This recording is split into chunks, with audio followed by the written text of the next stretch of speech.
कर्ज घेतलं, पण त्याची किंमत जीव, जमीन आणि गाव सोडून चुकवावी लागली, असा गंभीर आरोप निलंगा तालुक्यातील शेतकरी करत आहेत. अपहरण, डांबून मारहाण, लाखोंच्या कर्जावर कोट्यवधींची वसुली आणि भीतीपोटी गाव सोडणारी कुटुंब. लातूर जिल्ह्यातील नणंद गावातून समोर आलेल्या या आरोपांनी खळबळ उडवली आहे. पाहूया हा स्पेशल रिपोर्ट. लातूर जिल्ह्यातील निलंगा तालुक्यातील नणंद गाव सध्या एका गंभीर प्रकरणामुळे चर्चेत आलं आहे. फायनान्सच्या नावाखाली काही खासगी सावकारांकडून अवैध सावकारी, जबरदस्तीची वसुली आणि शेतकऱ्यांवर अत्याचार होत असल्याचे गंभीर आरोप पीडितांनी केले आहेत. या कथित प्रकारामुळे गावात भीतीचं वातावरण निर्माण झाल्याचं ग्रामस्थांचं म्हणणं आहे. पीडितांच्या आरोपानुसार लाखोंचं कर्ज काही वर्षात अनेक पटींनी वाढवलं जातं. 10 लाखांचं 30 लाख तर 30 लाखांचं 90 लाख रुपयांपर्यंत देणं दाखवलं जात असल्याचा दावा करण्यात आला आहे. कर्जाची रक्कम फेडल्यानंतरही व्याजाचा आकडा वाढतच राहतो आणि अखेर शेत जमिनीवर डोळा ठेवला जात असल्याचा आरोप आहे. धक्कादायक बाब म्हणजे केवळ कर्जदारच नाही तर जामीनदार आणि साक्षीदारांनाही या कथित सावकारीचा फटका बसल्याचा आरोप करण्यात आला आहे. अनेकांच्या जमिनी ताब्यात घेतल्याचा दावा पीडितांनी केला असून विरोध करणाऱ्यांना धमक्या आणि मारहाण केल्याचाही आरोप करण्यात आला आहे. यातील काही शेतकऱ्यांचं कथित अपहरण करून त्यांना एका ठिकाणी डांबून ठेवण्यात आलं आणि पैशांसाठी मारहाण करण्यात आल्याचाही गंभीर आरोप आहे. या घटनेनंतर भीतीचं वातावरण इतकं वाढलं की काही कुटुंबांनी गावच सोडल्याचा दावा ग्रामस्थांनी केला आहे. या सर्व प्रकाराला कंटाळून पीडित शेतकरी थेट लातूरचे पोलीस अधीक्षक अमोल तांबे यांच्याकडे पोहोचले. संपूर्ण प्रकरणाची निष्पक्ष चौकशी करून दोषींवर कठोर कारवाई करण्याची मागणी त्यांनी केली आहे. नणंद गावातील हे आरोप केवळ एका गावापुरते मर्यादित आहेत की अशा प्रकारचं जाळं इतर भागातही पसरलं आहे? या कथित सावकारीच्या मागे नेमकं कोण आहे आणि प्रशासन या गंभीर आरोपांवर किती वेगाने कारवाई करतं? या सर्व प्रश्नांची उत्तरं येत्या काही दिवसांत स्पष्ट होतील. मात्र भीतीच्या सावटाखाली जगणाऱ्या शेतकऱ्यांना न्याय मिळेल का, हा सर्वात मोठा प्रश्न आहे. काय नाही साहेब, आमच्या गावामध्ये निलंग्यामधल्या फायनान्सवाल्याच्या त्रासाला कंटाळून अनेक लोक 15 ते 20 लोक गाव सोडून गायब झालेले आहेत.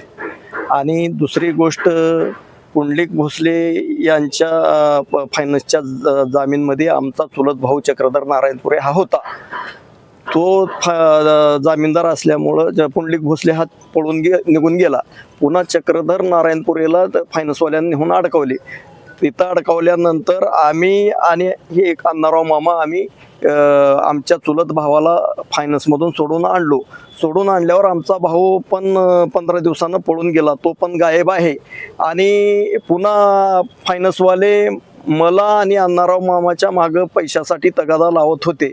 10 लाखाच्या रकमेपोटी 30 लाख रुपये त्यांनी आमच्या व्याजादंडासहित 6 महिन्यामध्ये केले. त्या 6 महिन्यामध्ये 10 लाखाचे 20 लाख रुपये आम्ही 10चे 30 झालेले, त्या 30मधून 20 लाख रुपये गेल्या वर्षी आम्ही फायनान्सवाल्याला दिलेले आहेत. परंतु उर्वरित राहिलेले 10 लाख रुपये राहिले म्हणून त्या 10 लाखाला आणखीन 6 महिन्यात 30 लाख रुपये केले.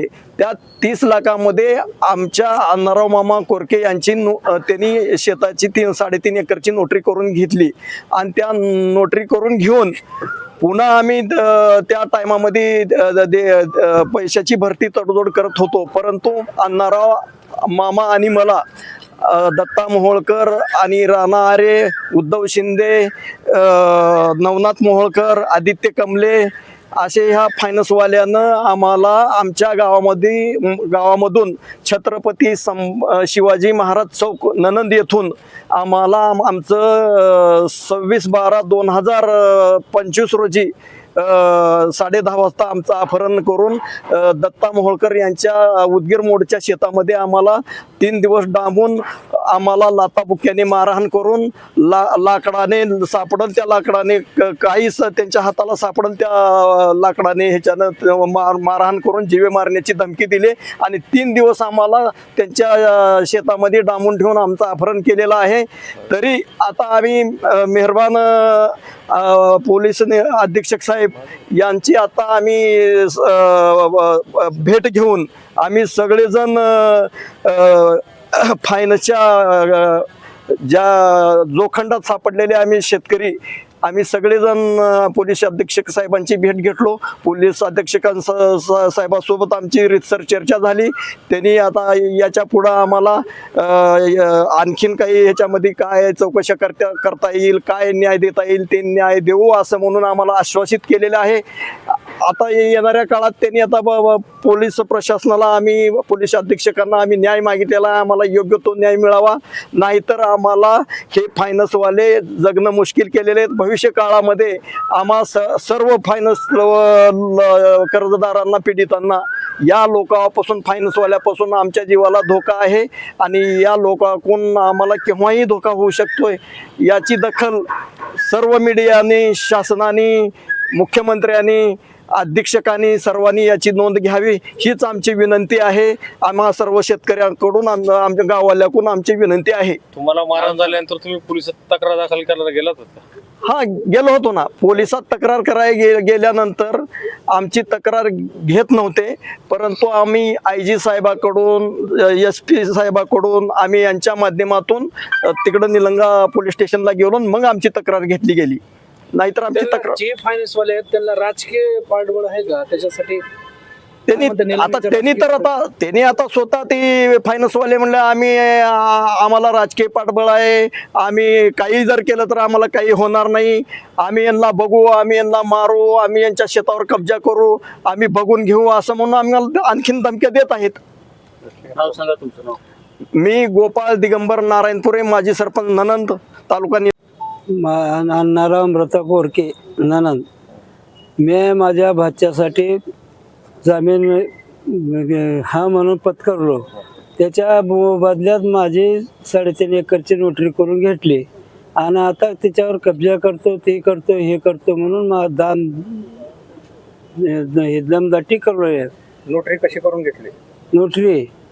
नोटरी काय 3 महिन्याची, 6 महिन्याचे ह्याच्या करून घेतली होती. आणि पैसे परत दिल्यावर देतो म्हणले. पैसे द्यायला गेलं तर पैसे घेतले नाहीत. आम्हाला 30चे 55 द्या, 56 द्या करीत बसले. आम्ही निघून आलो.